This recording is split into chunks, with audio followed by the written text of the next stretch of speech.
12 दिसंबर 1983 आगरा से 17 किलोमीटर दूर एक ऐसे बच्चे का जन्म हुआ जो सबको शौक में डालने वाला था। तोरण सिंह उर्फ टीटू।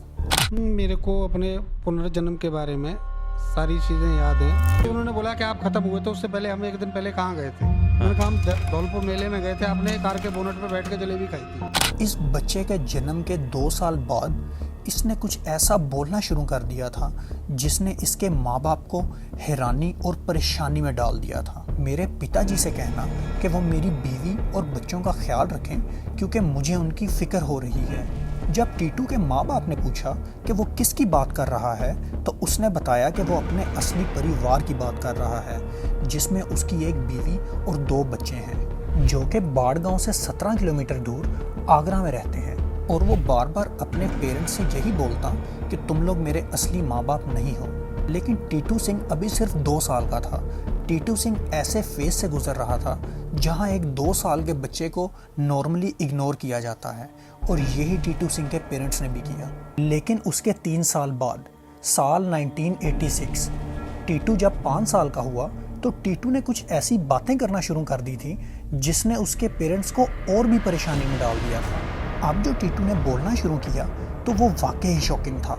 उसने बताया कि उसकी बीवी उमा से उसके 2 बच्चे भी हैं जिनका नाम मोनू और सोनू है और उसका खुद का नाम सुरेश वर्मा है और आगरा में उसकी सुरेश रेडियोस के नाम से दुकान भी है। और उसने बताया कि उसका गोली मारकर कत्ल कर दिया गया था और उसने ये तक बताया कि कैसे उसका अंतिम संस्कार किया गया। वैसे तो टीटू के माँ बाप उसके जन्म के 2 साल के बाद से ही ऐसी बातें सुनते चले आ रहे थे, लेकिन अब जो टीटू ने बातें की ये उनके लिए भी हैरानकुन थी। लेकिन इस सब के पीछे का सच क्या था, आइए जानते हैं। Welcome to the show, you are watching mister pen.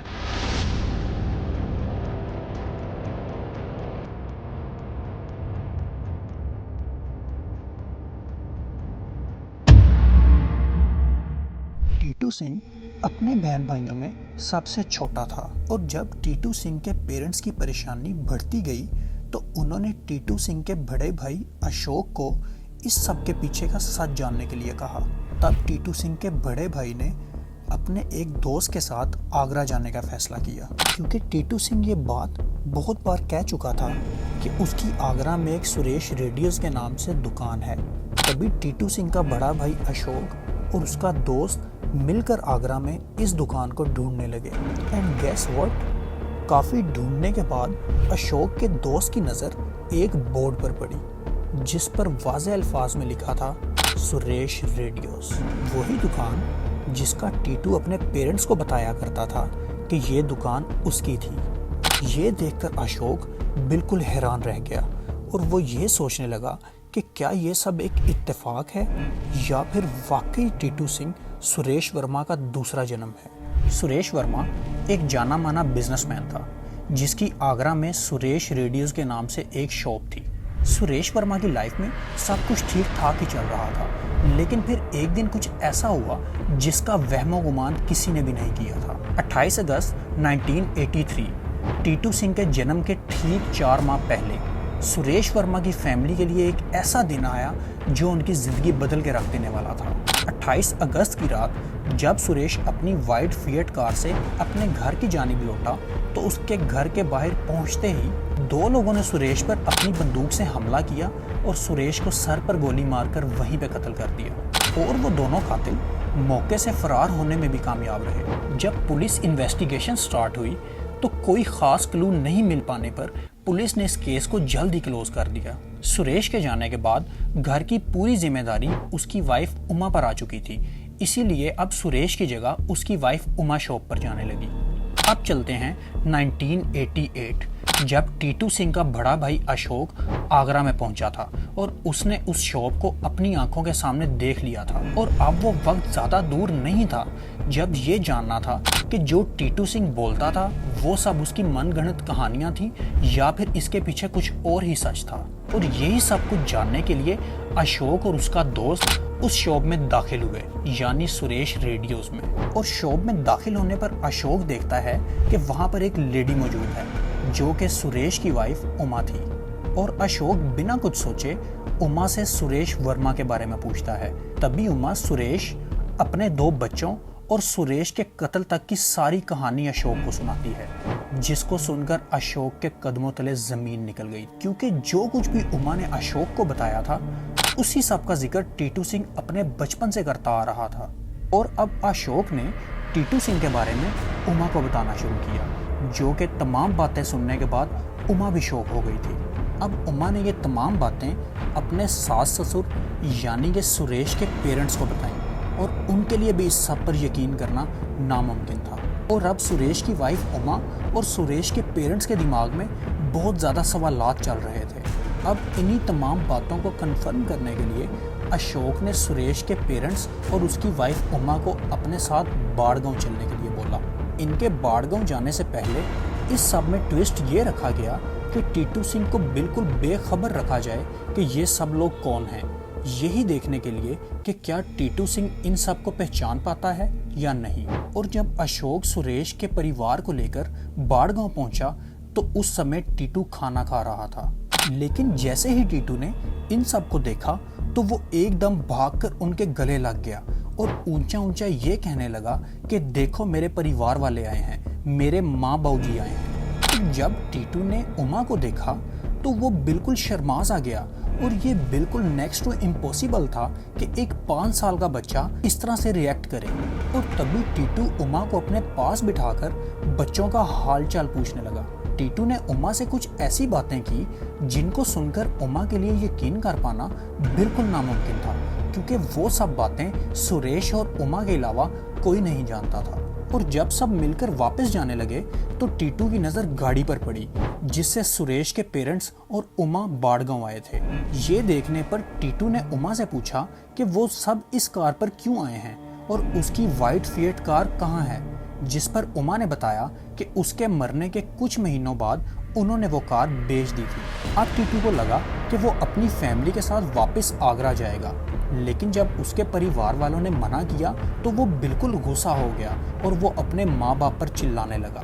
और इतने में ही वो अपने आगरा वाले फादर चंदा सिंह के गले लगकर रोने लगा और उनसे कहने लगा कि उसे उनके साथ वापस आगरा जाना है। फिर चंदा सिंह ने ही उसे प्यार से समझाया और उससे इस चीज़ का वादा किया कि वो दोबारा उससे मिलने जल्द ही आएंगे और उसको अपने साथ आगरा भी ले जाएंगे। अब ये डिसाइड किया गया कि अब इस सब को मज़ीद कंफर्म करने के लिए टीटू सिंह को आगरा ले जाया जाएगा।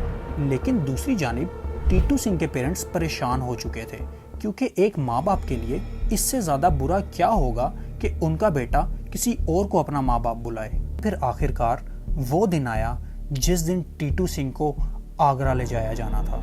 लेकिन उससे पहले टीटू सिंह के लिए कुछ ऐसी प्लानिंग की गई, कुछ ऐसे टेस्ट रखे गए जिससे ये वाज़ेह तौर पर साबित हो सके कि क्या टीटू सिंह ही सुरेश वर्मा का दूसरा जन्म है या नहीं। जब टीटू को आगरा लाया गया तो सुरेश के भाइयों ने वही रास्ता चुना जहां पर सुरेश की दुकान थी। जब सुरेश की दुकान के करीब पहुंचे तो जानबूझकर सुरेश के भाइयों ने गाड़ी की रफ्तार को बढ़ा दिया, सिर्फ यही टेस्ट करने के लिए कि क्या टीटू इन सब जगहों को पहचान पाता है। And guess what, Titu Singh ने गाड़ी में ही शोर मचाना शुरू कर दिया, ये कहते हुए कि उसकी दुकान तो पीछे रह गई है, गाड़ी को आहिस्ता करो। और ये सब वही कर सकता था जो बरसों से इन सब गलियों और रास्तों से वाकिफ हो। अब सुरेश के भाइयों की जानिब से टीटू को दुकान के अंदर ले जाया गया और टीटू की बॉडी लैंग्वेज और टीटू जिस तरह से जाके काउंटर पे बैठा वो हूबहू सुरेश जैसा था। और यहाँ तक कि टीटू ने यह भी बताया कि उसके मरने के बाद दुकान का कौन कौन सा हिस्सा रेनोवेट किया गया है और उसके जाने के बाद दुकान में क्या क्या चेंजेस आए। और इस सब के बाद टीटू को उसके घर लाया गया, यानी कि सुरेश वर्मा के आगरा वाले बंगले में लाया गया। और वहाँ पर भी टीटू के लिए एक आखिरी टेस्ट रखा गया। टीटू के घर पहुँचने से पहले ही उसके दोनों बच्चों को 20 बच्चों के दरमियान में लाकर बिठा दिया गया। अब टीटू को अपने बच्चों को पहचानना था, लेकिन टीटू भी किसी से कम नहीं था। टीटू ने अपने दोनों बच्चों का हाथ पकड़ा और उन 20 बच्चों से अलग लाकर अपने पास खड़ा कर लिया। इतना सब कुछ देखने के बाद सभी ये अच्छे से समझ चुके थे कि टीटू सिंह ही सुरेश वर्मा का दूसरा जन्म है। अब ये खबर देखते ही देखते पूरे इंडिया तो क्या पूरी दुनिया में फैल गई। सिर्फ इतना ही नहीं, बहुत से रीइनकार्नेशन रिसर्चर्स ने इस पर रिसर्च भी की, जिसमें डॉक्टर एंटोनिया मिल्स भी शामिल है। डॉक्टर एंटोनिया मिल्स ने जब ये केस स्टडी किया तो उन्हें पता चला कि सुरेश वर्मा की आदत में काफ़ी एग्रेशन था, और वही सेम एग्रेशन टीटू सिंह में भी उन्होंने ऑब्जर्व किया, और टीटू सिंह का भी नेचर हूबहू सुरेश वर्मा जैसा था। लेकिन अब टीटू सिंह के लिए एक आखिरी और सबसे बड़ा इम्तिहान इंतज़ार कर रहा था कि क्या टीटू सिंह सुरेश वर्मा के कातिलों को जानता है और क्या वो उन्हें पकड़वा पाएगा। और अब टीटू सिंह कुछ ऐसे खुलासे करने वाला था जिसने सबको हैरान कर दिया था। एक 5 साल का बच्चा 5 साल पहले हुए कत्ल के अनसॉल्व केस को सॉल्व करने वाला था। अब टीटू ने बताया कि 28 अगस्त 1983 की रात को जब सुरेश वर्मा का कत्ल किया गया, तब उसने उन 2 कातिलों में से एक कातिल का चेहरा देख लिया था, और वो शख्स कोई और नहीं, सुरेश वर्मा का ही एक साथी बिजनेसमैन था। टीटू सिंह की स्टेटमेंट के बाद आगरा पुलिस ने उस आदमी को इन्वेस्टिगेशन के लिए उठा लिया, और आप सब भी ये जानकर शॉक होंगे कि उस आदमी ने इन्वेस्टिगेशन के बाद इस कत्ल की जिम्मेदारी कबूल कर ली, और अब इस 5 साल पुराने केस को रीओपन किया गया, और गवाही के तौर पर टीटू सिंह को अदालत में बुलाया गया, और टीटू सिंह ने भी इस वाक़ये से जुड़ी छोटी से छोटी और बड़ी से बड़ी बात बताई, और इस केस को सॉल्व करवाने में पूरी मदद की। कोर्ट में डॉक्टर एंटोनिया मिल्स के रिसर्च पेपर्स को भी मद्देनजर रखा गया। डॉक्टर एंटोनिया मिल्स ने यह तक बताया कि जब टीटू सिंह के सर से बाल हटाए गए तो उसके सर पे 2 बर्थ मार्क थे, सेम वैसे ही मार्क जो गोली लगने की वजह से सुरेश वर्मा के सर पर आए थे। एंट्री और एग्जिट दोनों हूबहू टीटू सिंह के भी सर पर पाए गए। वैसे तो टीटू सभी इम्तिहानों में पास रहा, मगर टीटू सिंह की बर्थ मार्क वाली बात को देखने के बाद सभी लोग ये एक्सेप्ट करने पर मजबूर हो गए कि टीटू सिंह ही सुरेश वर्मा का दूसरा जन्म है। आज टीटू सिंह की उम्र 41 साल है। वो as a assistant professor Banaras Hindu University Varanasi में जॉब करते हैं, और वो सुरेश वर्मा को भुलाकर एज अ टीटू सिंह अपनी एक हेल्दी जिंदगी गुजार रहे हैं। आप सबकी इस बारे में क्या राय है? क्या आप रीइनकार्नेशन जैसी थ्योरी पर बिलीव रखते हैं? कमेंट सेक्शन में ज़रूर बताएं, और मिस्टर पैनिक को सब्सक्राइब करके इंतज़ार कीजिए किसी ऐसे ही अगले केस का। तो मिलते हैं आपसे किसी अगले केस के साथ। Good bye.